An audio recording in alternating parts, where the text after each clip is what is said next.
ചില സിനിമകൾ നിങ്ങളെ ചിന്തിപ്പിക്കും, ചില സിനിമകൾ നിങ്ങളെ രസിപ്പിക്കും. പക്ഷേ ചില സിനിമകൾ നിങ്ങളെ വേട്ടയാടും. സന്തോഷ് അതുപോലൊരു സിനിമയാണ്.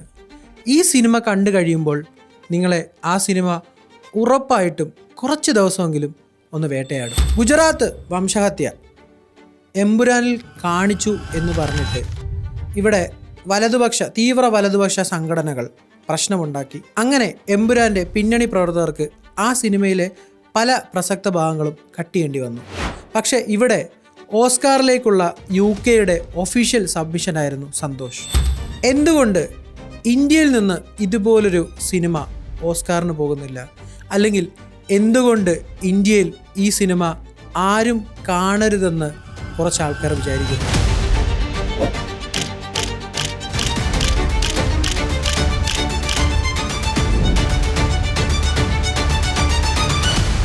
ഇന്നത്തെ ഇന്ത്യയിൽ വളരെ പ്രസക്തിയുള്ള അല്ലെങ്കിൽ ആരെങ്കിലും പറയേണ്ട കാര്യങ്ങളാണ് സന്ധ്യാസൂരി എന്ന സംവിധായിക സന്തോഷ് എന്ന് പറയുന്ന ഈ സിനിമയിലൂടെ പ്രേക്ഷകരോട് പറയുന്നത്. ഇന്ത്യയിലെ സാമൂഹികമായ പ്രശ്നങ്ങൾ, ജാതീയത, മതത്തിലുള്ള പ്രശ്നങ്ങൾ, ഇതൊക്കെ സംസാരിക്കുന്ന ഒരു സിനിമയാണ്. വളരെ സ്ലോ പേസിൽ പോകുന്ന ഒരു സിനിമയാണ് സന്തോഷ് എന്ന് പറയുന്നത്. പക്ഷേ ഈ സിനിമയിൽ ഗീതാ ശർമ്മ സന്തോഷിനോട് പറയുന്ന ഒരു ഡയലോഗുണ്ട്.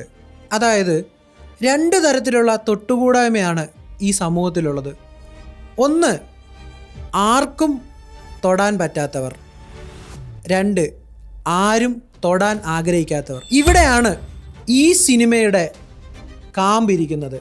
ഈ എഴുത്തിൻ്റെ മനോഹാരിത അവിടെയാണ് ഇരിക്കുന്നത്. അതുവരെ സ്ലോ പേസിൽ പൊയ്ക്കൊണ്ടിരുന്ന ഈ പടം പെട്ടെന്ന് തന്നെ അതിൻ്റെ പേസ് മാറുകയാണ്.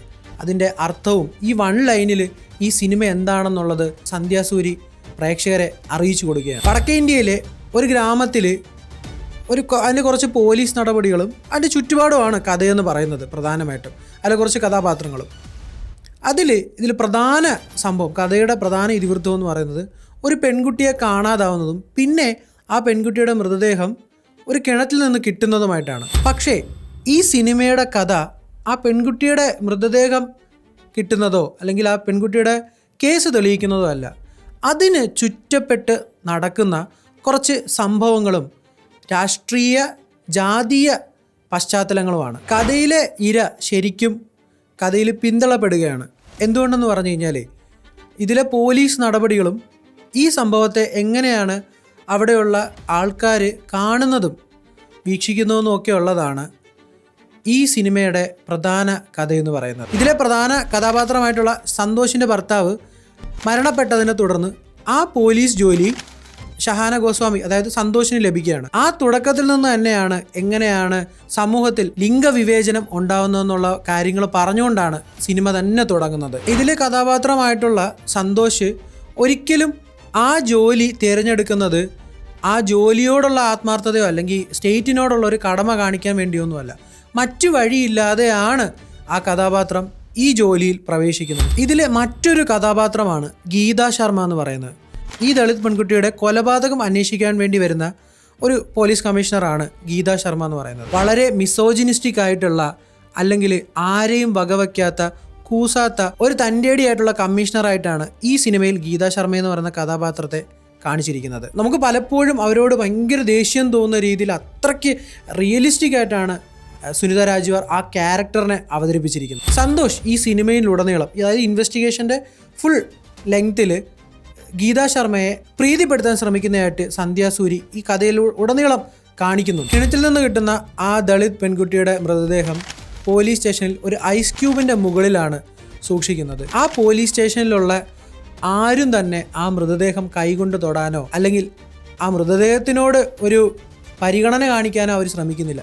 നോർത്ത് ഇന്ത്യയിൽ ഇത് വളരെ സാധാരണമായിട്ട് നടക്കുന്ന ഒരു സംഭവമാണ്. ഈ സിനിമയിലെ മറ്റൊരു ഇൻട്രസ്റ്റിംഗ് ആയിട്ടുള്ള രംഗമാണ് തൻ്റെ മകളെ കാണാനില്ല എന്ന് പറഞ്ഞിട്ട് ഒരു കർഷകനാണെന്ന് തോന്നുന്നു, അതുപോലെ വളരെ കീറി പറഞ്ഞ അല്ലെങ്കിൽ ഒരു അഴുക്ക് വരേണ്ട വസ്ത്രം ധരിച്ച ഒരാൾ വരുന്നുണ്ട്.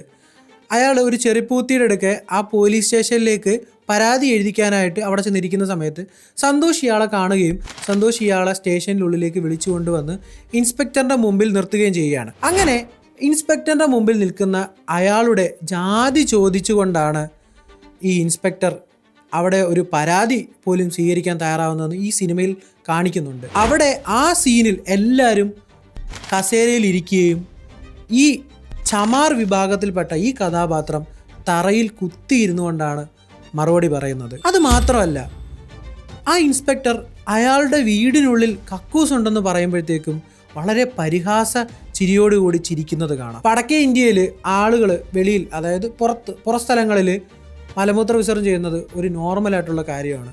അപ്പം ഈ ഇൻസ്പെക്ടറിന് അത്ഭുതമാണ്, അതായത് ഈ വിഭാഗത്തിൽപ്പെട്ട ചമാർ വിഭാഗത്തിൽപ്പെട്ട ഈ വ്യക്തിയുടെ വീട്ടിൽ ഉള്ളിൽ കക്കൂസ് ഉണ്ടെന്ന് പറയുന്നത്. ഒന്ന് ആലോചിച്ച് നോക്കണം. ഇന്ത്യ ഇന്ന് നേരിടുന്ന ഏറ്റവും വലിയ പ്രശ്നമായിരിക്കാം വീടിനുള്ളിൽ ഒരു ശൗചാലയമില്ലെന്ന് പറയുന്നത്. അത് അഡ്രസ്സ് ചെയ്യുമ്പോൾ പോലും എന്ത് അസഹിഷ്ണുതയാണ് ഈ സെൻസർ ബോർഡിലെ ആൾക്കാർക്കുള്ളത്. ഈ സിനിമ ഇറങ്ങുന്നത് കുറച്ച് കാലം മുമ്പാണ്, പക്ഷേ വളരെ റീസെൻ്റായി നടന്ന ഒരു സംഭവം ഈ സിനിമയിൽ മുമ്പേ കാണിച്ചു എന്നുള്ളത് എനിക്ക് വളരെ ഒരു അത്ഭുതമായിട്ട് തോന്നുന്നു. രാജസ്ഥാനിലെ കോൺഗ്രസിൻ്റെ ഒരു പ്രതിപക്ഷ നേതാവ് അവിടെ ഒരു അമ്പലം സന്ദർശിച്ചതിന് ശേഷം BJP നേതാവ് വന്ന് ഗംഗയിലെ ജലം ഒഴിച്ച് അവിടെ ശുദ്ധികലശം നടത്തി എന്നുള്ളത് വലിയ വാർത്തയായിരിക്കുകയാണ്. ये भगवान श्री राम का मंदिर है, इनके चरणों में मैंने भी गंगा जल छिड़का है. गंगा जल से पवित्र क्यों होगा? पवित्र लोग आ गए. तो कांग्रेस के नेता प्रतिपक्ष आए यहाँ पे तो भी होंगे.